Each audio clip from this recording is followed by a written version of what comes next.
Un seul ne peut pas m'écouter. Alors je demanderai à tout un chacun de nous d'être très sérieux pendant ce moment, de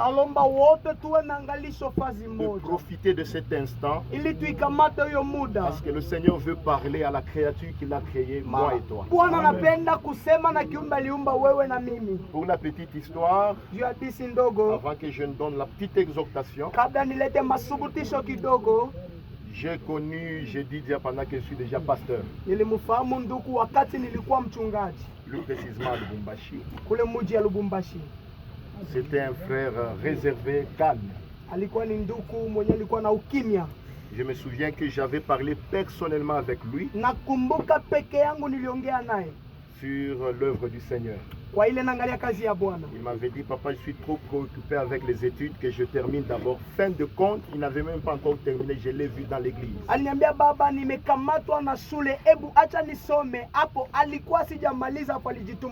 J'ai déjà servi Dieu à nos côtés. Je ne suis pas un flatteur. Je n'ai pas reçu un message de la flatterie. Mais du moins devant la face du Seigneur, c'était un bien-aimé sans problème. La dernière prestation qu'il a jouée dans notre église, c'était à un deuil. J'étais là avec quelques bien-aimés seulement et il jouait au clavier. Chaque fois il réclamait le micro, passez-moi aussi le micro. Jusqu'à ce que le Seigneur a décidé de le prendre. Je puis vous dire que je ne peux pas le remplacer dans l'église.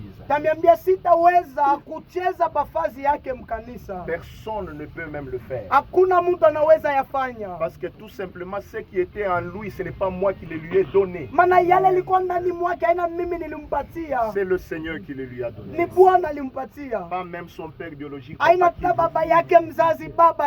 Voilà pourquoi il a laissé un trou que seul le Seigneur pourra combler. Ouvrons nos Bibles et lisons quelque chose. Nous sommes dans le livre d'Apocalypse chapitre 14. Je vais lire un seul verset, le verset 13. Ainsi dit la parole du Seigneur. Amen. Et j'entendis du ciel une voix qui disait, écris, et heureux dès à présent les morts qui meurent dans le Seigneur. Oui, dit l'Esprit, afin qu'ils se reposent de leurs travaux, car leurs œuvres les suivent. Amen. Amen. Que Dieu vous bénisse abondamment. Amen. Cette parole de l'Écriture, si nous voulons la fixer dans le temps, elle est fixée ou tirée d'un livre purement prophétique. Et les choses qui y sont écrites concernent bien sûr la période de la grande tribulation. Mais la réalité qui nous est révélée là, elle est d'actualité jusqu'aujourd'hui. Alléluia. Amen. Le petit thème que je voulais partager avec nous tous, je l'ai intitulé Prépare le repos de ton âme.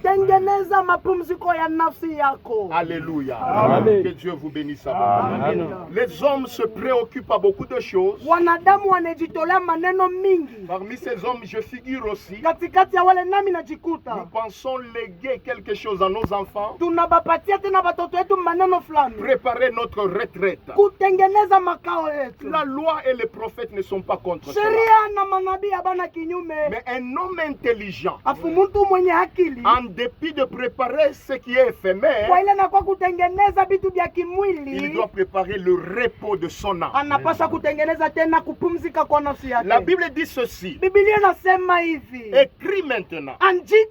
Déclare aux habitants de la terre. Heureux maintenant ceux qui meurent dans le Seigneur, parce qu'ils entrent dans leur repos et leurs œuvres les suivent. Bien aimé, la mort n'a jamais été la fin de toute chose. La mort n'est qu'un moyen par lequel l'homme passe de l'autre côté qu'on appelle l'éternité.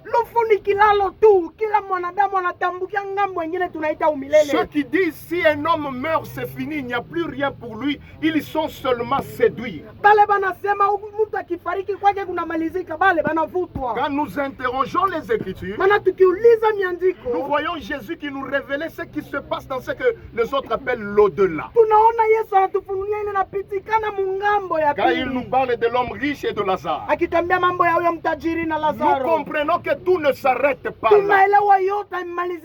Et on regarde des Écritures. Je peux confirmer tout que ce que nous voulons enterrer maintenant, c'est le corps de Jedidja. Ce n'est pas mon fils dans la foi Jedidja que j'enterre. Lui, il est déjà parti dans un lieu bien précis. Maintenant, ce corps obéit à la voix du Seigneur qui dit: tu es poussière, tu retourneras à la poussière. Alléluia. Amen. Prépare le repos de ton âme. Bien-aimé dans le Seigneur, nous voyons souvent beaucoup de gens, ils mettent ça. Je suis sur les réseaux sociaux, les chaînes de télévision. Quand un homme meurt, tous disent que l'illustre disparu repose en paix, que son âme repose en paix. Donc les hommes de la terre, ils connaissent qu'il y a quelque chose qui continue et que l'âme, ils souhaitent que cette âme soit en paix.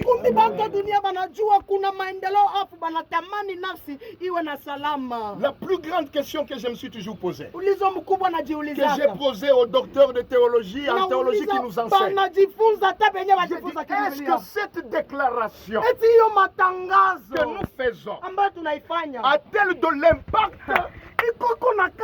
dans la suite là où la personne est partie? Gloire au Seigneur. Je crois que nous répondrons tout de suite dans peu de minutes. Alors écoutez-moi attentivement. Peuple vivant, vous qui êtes ici, vous qui avez la conscience, j'ai été parmi les dernières personnes à voir.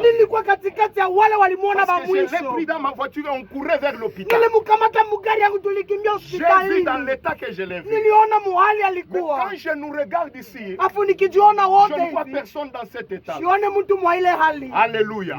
Écoutez alors attentivement. Pour préparer le repos de ton âme,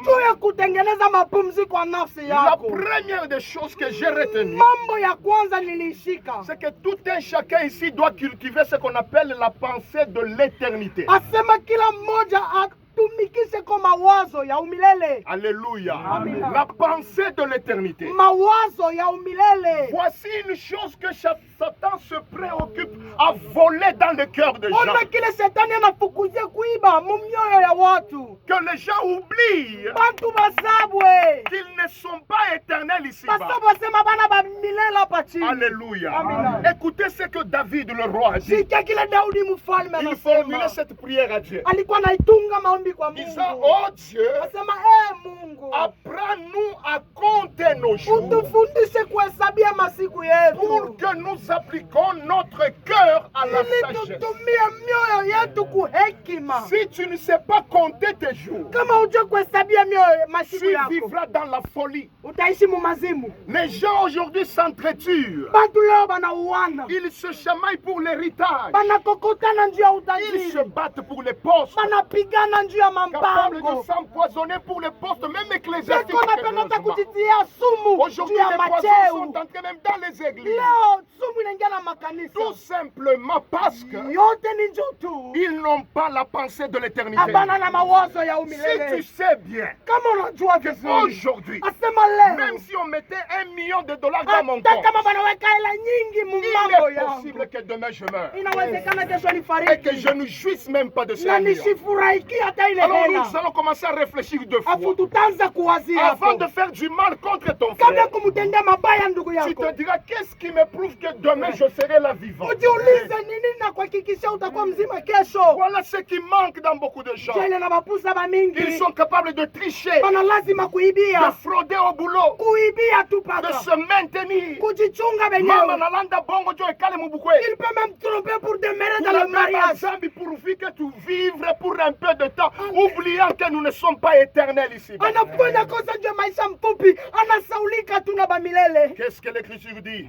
Nyandiko nasema nini? Nous n'avons pas notre cité permanente ici. Hatuna na makao yetu hapa chini. Mais qui sommes-nous alors? Afu tuko banani? Nous sommes des passagers, Tuko bapita njia. des pèlerins. Bapita njia. Moi, je suis de ceux-là qui sont très conscients. Mie niko ule kwa na Et dans zamiri. notre église, Na ndani ya kanisa qui n'est letu. pas la mienne, Aina yangu. celle de Christ, Ile ya baba